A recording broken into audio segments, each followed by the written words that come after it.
Senate Majority Leader John Thune in focus now. Good to see you today. This is momentous. This is so many things. It is hopeful. The president says it's the first step. Talk to me about how big this moment is and what it does for peace breaking out around the world should he try for more. It's historic, and it is really an epic development, Harris. You think about thousands of years of history and the warring that's been going on in that region, and more recently, obviously, and of course, the terrible attacks from a couple of years ago. And what the president has been able to achieve here is nothing short of remarkable. And he builds on the success of the Abraham Accords from his first term in office. But this truly is historic. He deserves a tremendous amount of credit, and his team, who worked diligently and successfully to broker this deal. Obviously, there's a lot that has to, remains to be seen in terms of Hamas and getting them disarmed. But at least in terms of the first steps forward and getting those hostages released, what an incredible, incredible achievement. Yeah, you'll need all those countries that he has pulled together. People said it couldn't be done. His critics said it couldn't be done, and he has. And those countries are necessary for next steps. The legacy media, liberal pundits, and prominent Democrats have praised the president and his administration, some of them. Here's a sample. We should make no mistake about this. This is a victory for President Trump and for those who wish that we can govern ourselves at home and around the world, not simply by brute force, but by ideas and civilized norms. Trump was able to accomplish something here that's significant, hugely significant. I give credit to President Trump. I give credit to Witkoff and Kushner and Rubio. These are hard jobs. Now, remember, I've been saying it's not everybody. President Obama's deputy national security advisor shrugged off President Trump's accomplishments. Watch. It's great that the Israeli hostages are reunited with their families, that aid is getting to Gaza. I would not go as far as to say that this kind of validates a certain, theory of diplomacy, because frankly, it's just a ceasefire. The problem has not been solved. It's not really a peace deal. Wow, just a ceasefire. That pierces your heart when you consider what those hostages have been through, their families, and now all of them are coming home. And that doesn't seem like something to be dismissed, Senator. It's not, and that's Trump derangement syndrome. They don't want to give him credit for anything.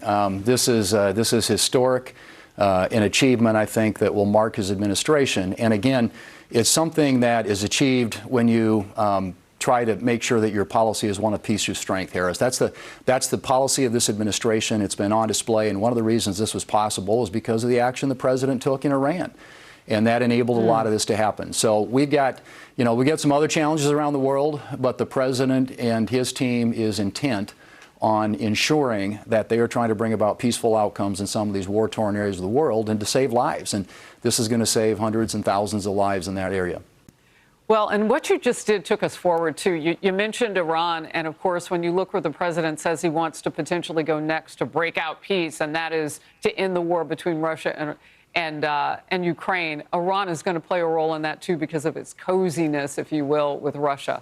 Let's move forward. Day 14 of the government shutdown. Today, the U.S. Senate is set to return and hold its 8th test vote on Republicans' House-passed funding plan. Like each time before, Democrats are expected to block it. The shutdown is already climbing the ranks as one of the longest in U.S. history. Right now, only 4 shutdowns have lasted longer. Here is House Speaker Mike Johnson.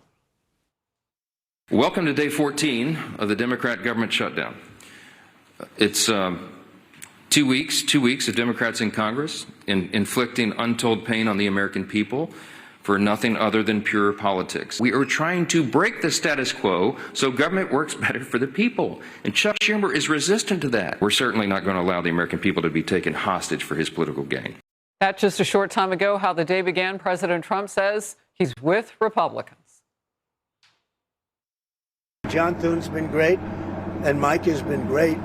Speaker, he's been great. Those two guys have done a great job. But we're dealing with a bunch of radical left lunatics that have lost an election in a landslide.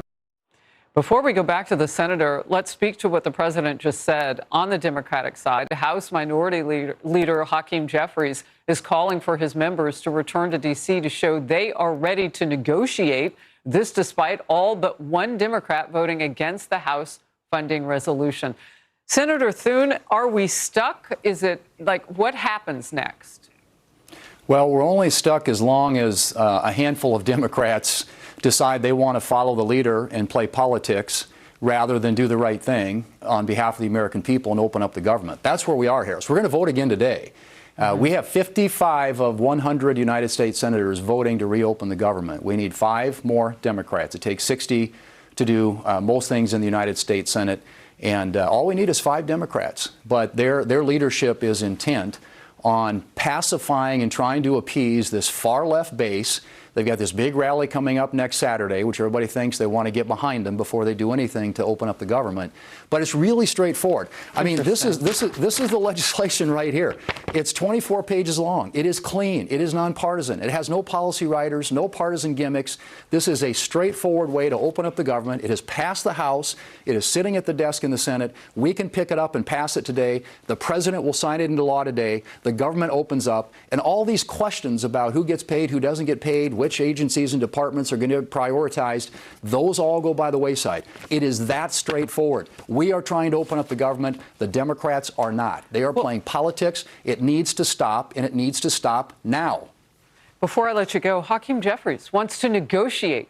From what you just showed me, there's nothing to negotiate right now. They either sign off on it or they don't. Your last word. There isn't. There is nothing to negotiate. This is a straightforward proposition, something that they did 13 times when Biden was in the White House and when they had the majority in the Senate. There was a continuing resolution to keep the government funded. That's all this is. Nothing more, nothing less, nothing else. And they should take this, get the government opened up again, and then we can talk about all these other issues they want to talk about. But this is an indefensible position, Harris. I mean, they are in a tough, tough spot. And I don't know how you're going to walk down the floor tonight and know that there are 5 Democrats who can open up the government today and vote against it again. They cannot defend that position. I had read you all in the Senate, Republicans want to keep getting them on the record, Apparently, it's not hurting them yet. We'll see. Senator, good to have you. Thank you. Thanks, Harris. Nice to be with you. Thanks.